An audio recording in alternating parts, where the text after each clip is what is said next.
یہ نماز صرف رمضان المبارک میں ہی فرض ہے؟ تھوڑا سوچیے بات سے. اگر سارا سال فرض ہے تو پھر ہم باقی 11 مہینوں میں نماز پڑھنے کیوں نہیں آتے؟ میری بات بالکل توجہ سے سننا. جس طرح نماز رمضان المبارک میں فرض ہے اسی طرح باقی 11 مہینوں میں بھی فرض ہے. جس طرح نماز کا ترک کرنا رمضان المبارک میں کبیرہ گناہ ہے، اسی طرح باقی 11 مہینوں میں بھی نماز کا ترک کرنا کبیرہ گناہ ہے.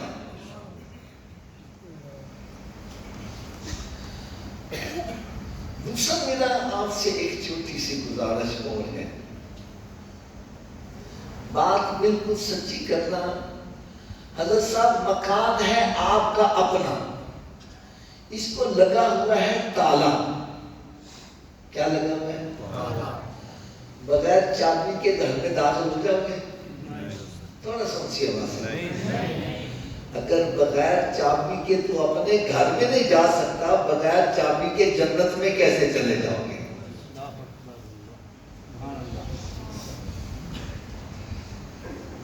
آپ کہیں گے جی جنت کی چابی کیا ہے؟ تو میں کہوں گا بھائی مجھ سے نہ پوچھو، جس نبی کا میلاد مناتے انہی سے پوچھ لو جنت کی چابی کیا ہے. میرے آقا صلی اللہ علیہ وسلم نے ارشاد فرمایا الصلاۃ مفتاح الجنہ، نماز جنت کی چابی ہے. نماز جنت کی چابی ہے. کیوں جی حضرت صاحب بغیر چابی کے جنت میں چلے جائیں گے؟ اگر بغیر چابی کے جنت میں نہیں جا سکتے تو پھر چابی کا بندوبست کیوں نہیں کرتے؟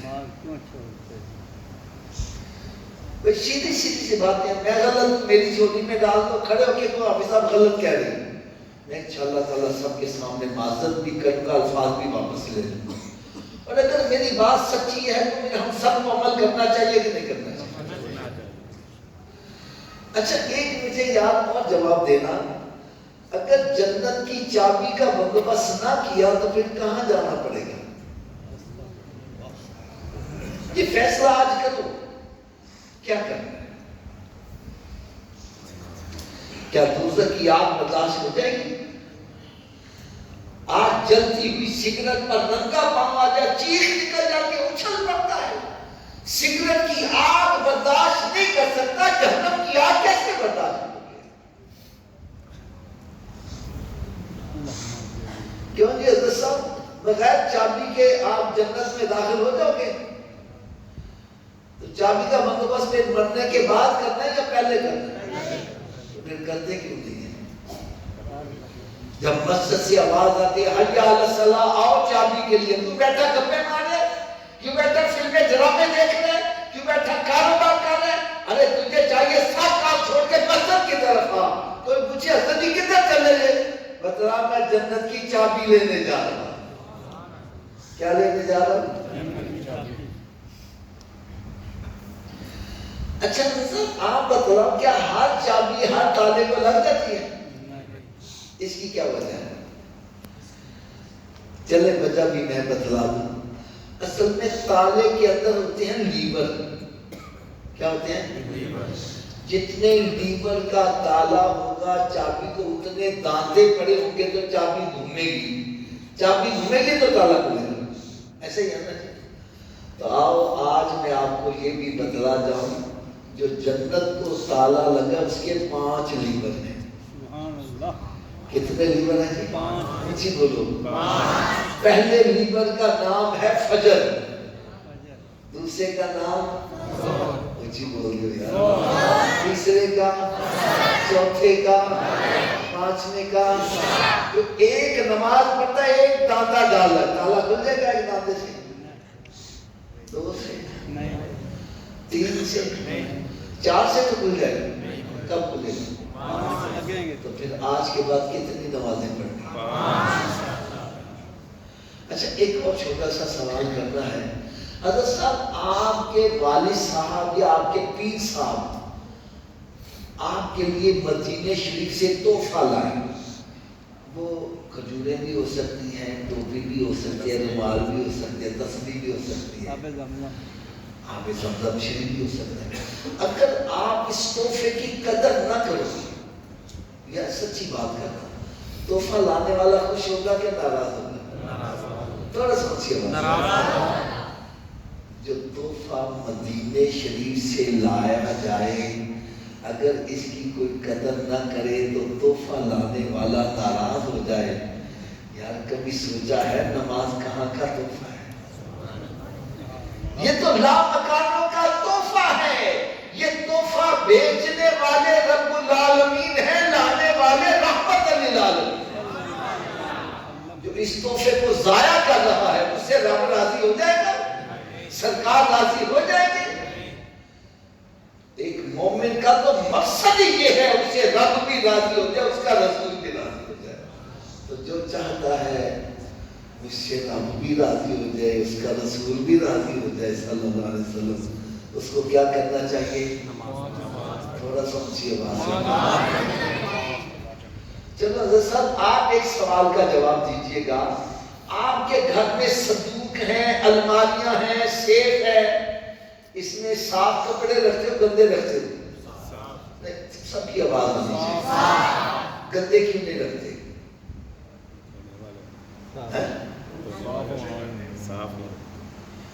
نہیں، اس کا صحیح جواب پتہ کیا ہے؟ صحیح جواب یہ ہے کہ ہم نے صندوق بنایا ہی صاف کپڑوں کے لیے ہے، گندے کپڑوں کے لیے باسکٹ رکھی ہے۔ صندوق کائے کے لیے بنایا ہے؟ کائے کے لیے بنایا ہے؟ یار جب ہم نے صندوق صاف کپڑوں کے لیے بنایا، گندے نہیں رکھتے، اور رب نے بھی جنت پاک لوگوں کے لیے بنائی ہے، ناپاکوں کے لیے جہنم بنائی ہے۔ کام ناپاکوں والے کر کے تو جنت کو امیدوار بنا ہوا ہے۔ یار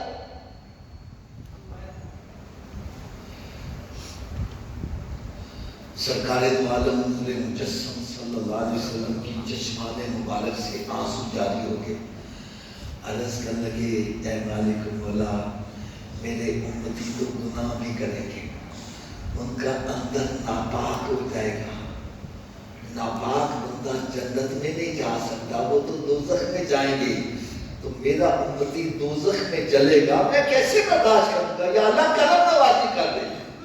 تو رب تعالیٰ نے ارشاد فرمایا میرے پیارے حبیب صلی اللہ علیہ وسلم، یہ 5 نمازوں کا تحفہ لے جا۔ کتنی نمازوں کا لے؟ یا اللہ ان نمازوں سے کیا ہوگا؟ فرمایا جس طرح کسی کے گھر کے سامنے نہر جاری ہو اور دن میں 5 مرتبہ غسل کرے، اس کے بدن پر میل نہیں رہے گی، فرمایا تیرا امتی 5 نمازیں پڑھے گا، اس کے باطن میں گناہوں کی میل نہیں رہنے دوں گا، جنت کا حقدار بنا دوں گا۔ یار اگر آپ تھوڑی سی قربانی دو، آپ کا میں کچھ عشق اور محبت کی باتیں بتلاؤں ذرا، کیا خیال ہے؟ سبحان اللہ۔ پریشان تو نہیں ہو گئے؟ سبحان اللہ۔ یہ نماز کہاں کا تحفہ ہے؟ معراج شریف کی رات اللہ تعالیٰ نے اپنے محبوب صلی اللہ علیہ وسلم کو امت کے لیے نمازوں کا تحفہ دیا۔ تو ایک سوال میرا ہے، کیا رب تعالیٰ نے نماز پڑھ کے دکھائی کیسے نماز پڑھنی ہے؟ مجھے بولو۔ تو سرکار نے نماز کی سیٹنگ کیسے کی؟ جو آؤ آج یہ بھی سن کے جاؤ، اور میرا یہ حسن ظن ہے جو یہ سن کے جائے گا انشاءاللہ تعالیٰ نماز کی سستی ختم ہو جائے گی۔ میرے آقا صلی اللہ علیہ وسلم جب معراج شریف کی رات آسمانوں پر تشریف لے گئے، پہلے آسمان کے فرشتے دیکھیے قیام میں ہیں، جو فرشتہ قیام میں قیامت تک قیام ہی رہے گا، اس کو سجدہ نصیب نہیں ہے، رکوع نصیب نہیں ہے۔ دوسرے آسمان کے فرشتے رکوع میں ہیں، قیامت تک رکوع میں رہے گی۔ پھر آگے دیکھا کوئی سجدے میں ہے، کوئی قعدے میں ہے، کوئی جلسے میں ہے، کوئی سلام کر رہا ہے۔ میرے آقا صلی اللہ علیہ وسلم نے 7 آسمانوں کے فرشتوں کی عبادت کو نماز کے اندر اکٹھا کر دیا۔ اس میں قیام بھی رکھ دیا، رکوع بھی رکھ دیا، سجدہ بھی رکھ دیا، قاعدہ جلسہ بھی رکھ دیا۔ فرمایا میرا امتی 5 نماز نمازیں پڑھے گا اس کو 7 آسمانوں کے فرشتوں کی عبادت کا ثواب دے دیا جائے گا۔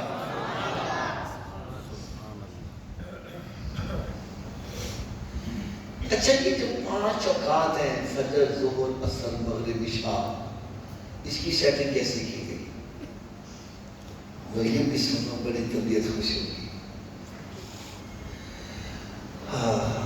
جتنے بھی انبیاء کرام علیہ السلام اس دنیا میں انسانوں کی ہدایت کے لیے تشریف لائے، ہر نبی کو ان 5 اوقات میں سے کوئی وقت دیا گیا۔ کسی کو فجر کا وقت دیا گیا، کسی کو ظہر کا، کسی کو عصر کا، کسی کو مغرب کا، کسی کو عشاء کا۔ میرے آقا صلی اللہ علیہ وسلم نے ان 5 اوقاتوں میں 5 نمازیں رکھ دی کہ میرا امتی 5 نمازیں پڑھے گا، اس کو سارے نبیوں کی امتیوں کی عبادت کے برابر ثواب دے دیا جائے گا۔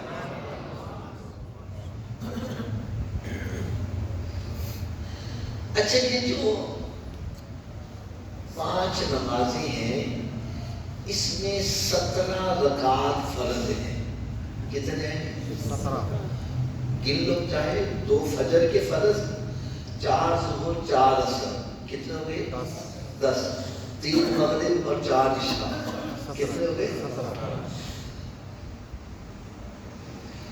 ان 17 رکعات میں 8 رکعات ایسے ہیں جو دن میں پڑھے جاتے ہیں، روشنی میں پڑھے جاتے ہیں۔ ایسے ہی ہے نا، 4 ظہر، 4 عصر۔ حدیث پاک میں جو یہ 8 رکعات باقاعدگی سے با جماعت پڑھتا رہے گا، رب تعالیٰ ایسے بندے کے لیے جنت کے 8واں دروازے ہی کھول دے گا۔ اور 7 رکعت اندھیرے والے، 3 مغرب اور 4 عشاء۔ فرمایا جو یہ 7 رکعت باقاعدگی سے پڑھتا رہے گا، اللہ تعالیٰ ایسے بندے پر دوزخ کے 7 دروازے ہی بند کر دے گا۔ اور جو فجر کے 2 فرض پڑھتا ہے، جو فجر کی نماز میں سستی کرنے والے ہیں نا، وہ توجہ سے سنو، انشاءاللہ سستی ختم ہو جائے۔ فرمایا جو فجر کے 2 فرض باقاعدگی سے با جماعت پڑھتا رہے گا، رب تعالیٰ ایسے بندے کو 2 انعامات عطا کرے گا۔ کتنے جی؟ 2۔ وہ کون کون سے ہیں؟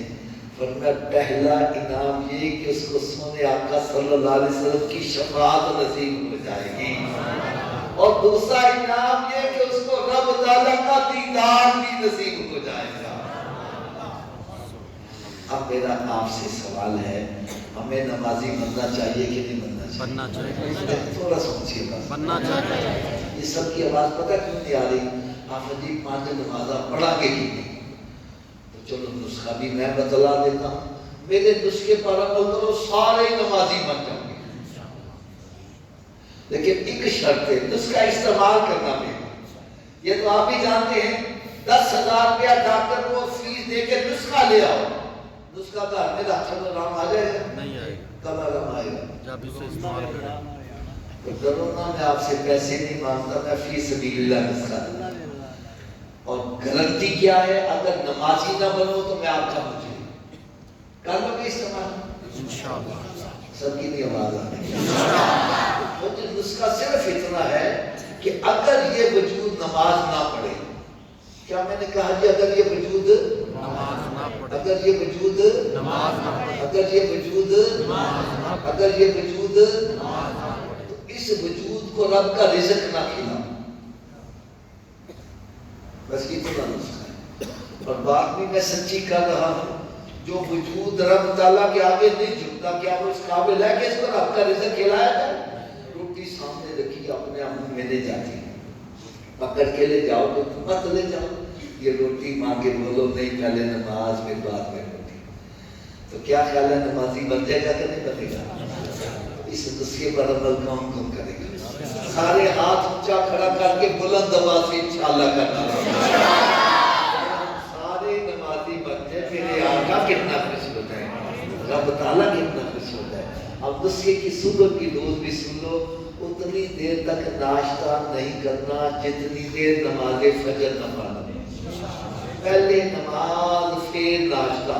کیا میں نے کہا جی؟ پہلے نماز پھر ناشتہ۔ ایک بندہ کہنے لگا صبح اٹھنے لگا دیر ہو جائے تھی، میں نے کہا نام پڑھنے سے بہتر ہے پڑھ لو.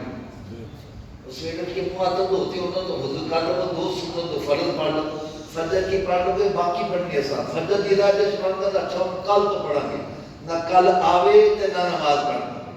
لہذا تھوڑا سمجھیے آواز سے بولو. اتنی دیر تک ناشتہ, اتنی دیر تک نمازیں, اور اتنی دیر تک کوئی اخبار, رسالہ اور موبائل کے میسج نہیں پڑھنے جتنی دیر رب کا میسج قرآن نہیں پڑھ لیں گے. اتر کر ہرا سے صبح کو آیا اور ایک نسخہ کیمیا ساتھ لایا. ارے وہ معزز تھے زمانے میں مسلمان ہو کر, آج ہم خار ہوئے تارک قرآن ہو کر. درس قرآن اگر ہم نے نہ بلایا ہوتا, یہ زمانہ نہ زمانے نے دکھایا ہوتا. میرے آقا صلی اللہ علیہ وسلم نے شاہ فرمایا, اپنے گھروں کو قبرستان مت بناؤ, اپنے گھروں کو ویران مت کرو. ارے گھر بندوں سے آباد نہیں ہوتے, گھر تلاوت کلام پاک سے آباد ہوتے. رات کی توصیہ ہے کہ اتنی دیر تک سونا نہیں جتنی دیر 5 نمازیں پوری نہ کر لو.